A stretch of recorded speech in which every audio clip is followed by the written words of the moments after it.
Magandang hapon po sa inyong lahat. Ako po ay si Howard Chua na magsasalita tungkol sa aking video log sa Kabanata 12 hanggang 30 ng No Limitang Here. Ang pinili kong paksa ay ang papel ng simbahan sa lipunan. Ang unang masasabi ko ay ang simbahan noon sa panahon ni Rizal ay isang abusadong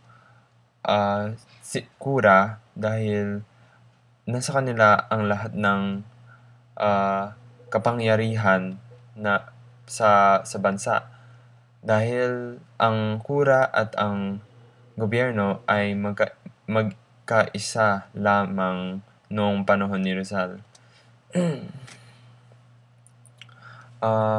Ang tekstong patunay sa No Limitang Here ay makikita sa Kabanata 18, mga kaluluwang naghihirap, kung saan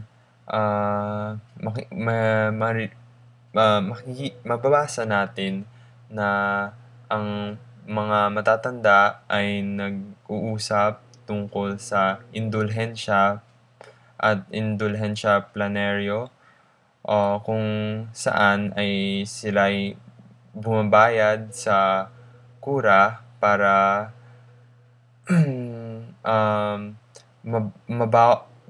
mabawasan ang kanilang oras sa purgatorio at mas madaling makapunta sa kalangitan.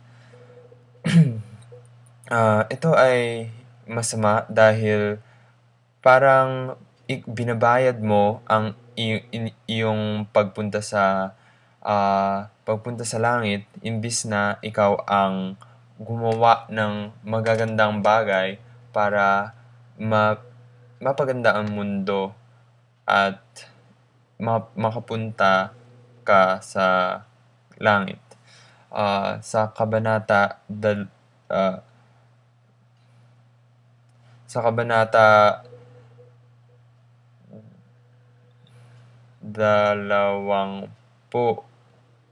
naman ay makikita natin na palagi ang kagustuhan ng kura ang mauuna bago sa kanino man.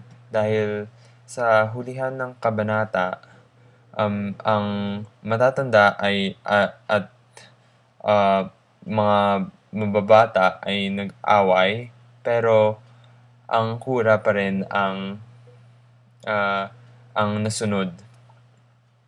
Okay. Sa kasulukuyan, sa simbahan, meron pa rin namang masasamang pari at abusadong mga tao.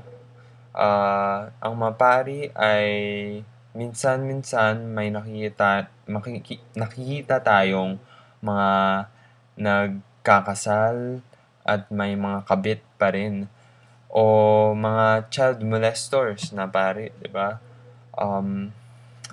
Sa labas naman ng lugar ng simbahan, mayroon rin mga abusadong mga tao katulad ng mga boss ng mga OFW na masyadong inaabuso ang pagiging